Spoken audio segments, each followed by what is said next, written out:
कहते हैं, जब भगवान किसी को चुनते हैं तो उन्हें सबसे कठिन रास्तों से गुजरने के लिए तैयार करते हैं।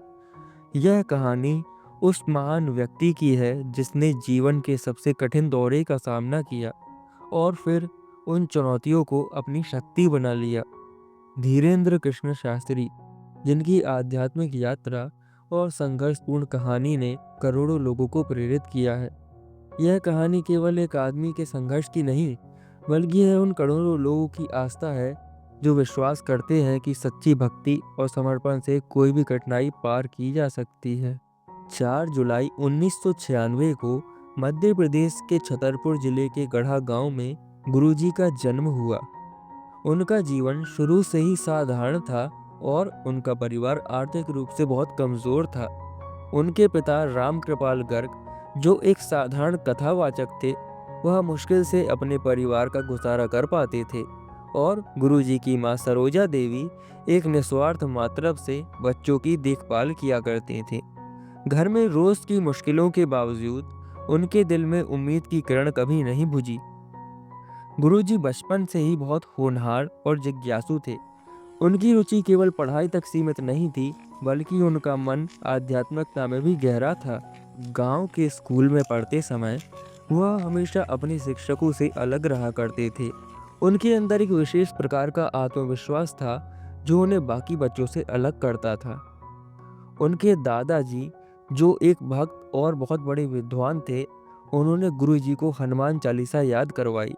उनके दादाजी का यह हमेशा कहना था कि हनुमान जी उनके रक्षक हैं और उनकी साधना में सच्चाई छिपी है। यहीं से गुरुजी के जीवन की आध्यात्मिक यात्रा शुरू हुई। 9 साल की उम्र में गुरुजी ने एक अनोखा सपना देखा। यह सपना उनके जीवन का एक खास पल था। उन्होंने अपने सपने में हनुमान जी को अपने पास आते हुए देखा और वह उन्हें आशीर्वाद देने लगे। इस दृश्य ने उनके जीवन में एक महत्वपूर्ण मोड़ लिया। इस दिव्य अनुभव ने उन्हें पूरी तरह से आध्यात्मिकता की ओर आकर्षित कर दिया। इसके बाद उन्होंने हनुमान जी की पूजा के साथ साथ धार्मिक ग्रंथों का भी अध्ययन शुरू कर दिया। अपनी युवा अवस्था में ही गुरुजी ने रामचरितमानस, भागवत गीता और अन्य वेदों का अध्ययन किया। धीरे धीरे वे हनुमान जी के भक्त के रूप में प्रसिद्ध हो गए। उनकी यह साधना केवल आत्मज्ञान की ओर नहीं, बल्कि यह उन लाखों लोगों के लिए प्रेरणा बन गई जो उनके संदेश से जुड़ने लगे।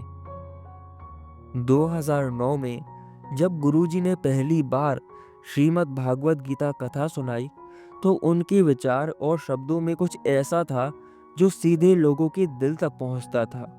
उनकी कथावाचक शैली, भजन और उपदेशों में एक विशेष प्रकार की ऊर्जा थी जो श्रोताओं को मंत्रमुग्ध कर देती थी। धीरे धीरे उनकी कथा में श्रद्धालुओं की संख्याएं बढ़ने लगी। उन्होंने केवल कथा सुनाना ही नहीं, बल्कि अपने जीवन के अनुभवों के माध्यम से समाज को जागरूक करना शुरू किया। उनकी कथाओं में सामाजिक सशक्तिकरण, गरीबी और भक्ति के पहलुओं पर विशेष जोर था। बागेश्वर धाम, जो पहले एक छोटा सा मंदिर था, अब एक बड़े आध्यात्मिक केंद्र के रूप में उभरने लगा है। उन्होंने यहाँ धार्मिक शिक्षा के अलावा गरीबों की सेवा भी शुरू की है। उनके लिए सेवा ही सच्ची भक्ति है। बागेश्वर धाम, जो पहले एक साधारण सा मंदिर था, आज करोड़ों लोगों की आस्था का केंद्र बन चुका है। यहाँ न सिर्फ धार्मिक कार्य होते हैं, बल्कि समाज की सेवा भी की जाती है। गुरुजी ने बागेश्वर धाम में गुरुकुल की स्थापना की, जहाँ वेद, संस्कृत और अन्य धार्मिक शिक्षाएं भी दी जाती हैं। इसके साथ ही गुरुजी ने अभी तक सैकड़ों बेटियों की शादियां भी करवाई हैं। उनकी सेवा भावना ने न सिर्फ उन्हें भारत में, बल्कि विदेशों में भी लोकप्रिय बना दिया है। उनका मानना है कि सेवा ही सच्ची भक्ति है और यही कारण है कि बागेश्वर धाम में केवल पूजा अर्चना ही नहीं, बल्कि सामाजिक कार्य भी होते हैं। जैसे जैसे गुरुजी की प्रसिद्धि बढ़ी, वैसे वैसे आलोचनाएं भी बढ़ने लगी। कई लोग उन्हें चमत्कारी प्रचारक मानते हैं और उनका आरोप है कि वे अंधविश्वास फैला रहे हैं। कुछ लोग कहते हैं कि वे सिर्फ भीड़ को आकर्षित करने के लिए कथाएं करते हैं, लेकिन गुरुजी हमेशा शांत रहते हैं। उनका कहना है कि मैं बस एक माध्यम हूँ जो होता है वह हनुमान जी की कृपा से ही होता है। आलोचनाओं के बावजूद उनका विश्वास और उनके कार्यों की सच्चाई में कुछ फर्क नहीं आया है। कह रहे हैं ना कि बटोगे तो कटोगे, तो माने जात पात में मत बटो। दूसरी पार्टियां जो है वो जात पात की राजनीति कर रही हैं, तो वो ये कह रहे हैं कि जात पात में मत बोलो, हिंदू हिंदू रहो ताकि थोक वोट हमको मिले। जात पात में जब बट जाते हो तो कुछ हिंदुओं का वोट हमको मिलता है, कुछ हिंदुओं का वोट उस पार्टी। गुरु जी हर मंगलवार और शनिवार को बागेश्वर धाम में दरबार लगाते हैं। इस दरबार में लोग अपनी अर्जी लेकर आते हैं और जब उनकी अर्जी स्वीकार हो जाती है तो गुरु जी उनकी समस्या को हल कर देते हैं। बागेश्वर धाम में अर्जी लगाने के लिए आपको सबसे पहले एक लाल कपड़े में एक नारियल और कुछ लौंग डालकर उसे मंदिर के आसपास अपने मन में अपनी मनोकामना या अर्जी बोलते हुए उसे बांधना है। और इसके पश्चात आपको मंदिर की 21 परिक्रमा और 7 बार हनुमान चालीसा का पाठ करना है। इसके पश्चात आपकी अर्जी स्वीकार हो जाएगी। पहले यह अर्जी एक ही दिन में स्वीकार हो जाती थी, लेकिन अब भीड़ ज़्यादा होने के कारण सबसे पहले आप लोगों को एक टोकन लेना पड़ेगा। यह टोकन बिल्कुल निःशुल्क होता है और जैसे ही आपकी अर्जी स्वीकार होती है तो आपको फ़ोन कर दिया जाता है और आप यहाँ पे आ सकते हो। और यहाँ पर एक चमत्कारी पेड़ भी है।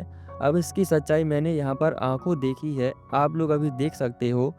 इस पेड़ का चमत्कार यह है कि अगर किसी को भूत प्रेत का साया है और वो इस पेड़ को एक बार भी छू लेता है तो वह इस पेड़ से अलग नहीं हो सकता जब तक गुरुजी यहाँ पर ना आ जाए। तो यहाँ तक मैंने खुद देखा है कि मतलब यहाँ पे ऐसा होता है। अब आपको मानना है या नहीं मानना है यह आपके ऊपर है। तो दोस्तों, अब वीडियो लगभग ख़त्म ही होने वाली है, तो मैं आप लोगों को कुछ बातें बताना चाहता हूँ। हमारे बागेश्वर धाम में बहुत सारी अच्छाइयाँ हैं, लेकिन एक दो बुराइयाँ भी हैं जो मैं आपको बताना चाहता हूँ। पिछली बार जब मैं बागेश्वर धाम गया था, तो वहाँ पर सेवादार जो होते हैं गुरुजी के या मंदिर में जो भी पंडित जी रहते हैं, वह अपने आप को हम लोगों से मतलब भक्त से अपने आप को बड़ा समझते हैं। जब हम लोग पूरे 1-2 घंटे से भी ज़्यादा लाइन में खड़े होकर हनुमान जी के सामने पहुँचते हैं, तो वहाँ से हम लोगों को तुरंत ही हटा दिया जाता है। मैं मानता हूँ भीड़ ज़्यादा है, लेकिन हम लोगों को दर्शन भी नहीं करने दिए जाते। और जब मैं वहाँ पर सस्ता प्रसाद लेकर गया था, यानी चिरौंजी और नारियल लेकर गया था, तो उन लोगों ने मुझे तुरंत ही साइड कर दिया और बिल्कुल भी प्रसाद नहीं चढ़ाने दिया। जबकि मेरे पीछे वाला महँगा प्रसाद यानी मिठाइयाँ लाया था, तो उसको वह प्रसाद चढ़ाने दिया और उसको अच्छे से दर्शन भी करने दिए। तो ये भेदभाव कैसा है?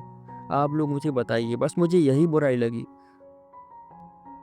तो दोस्तों, अगर आपको गुरुजी की यह कहानी पसंद आई हो, तो वीडियो को लाइक करें और चैनल को सब्सक्राइब ज़रूर करें। और अगर मुझसे कोई गलती हो गई हो या मैंने कुछ गलत बोल दिया हो, तो मुझे क्षमा करें और मुझे मेरी गलती ज़रूर बताएँ। मुझे कोई दिक्कत नहीं है अपनी गलती मानने में।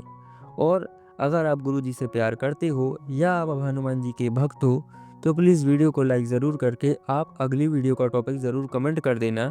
कोई भी कहानी हो या आपको किसी चीज़ पे मोटिवेशन चाहिए हो, वो मुझे आप बता सकते हो, तो अगली वीडियो आपके पास तुरंत ही पहुंच जाएगी। राम राम।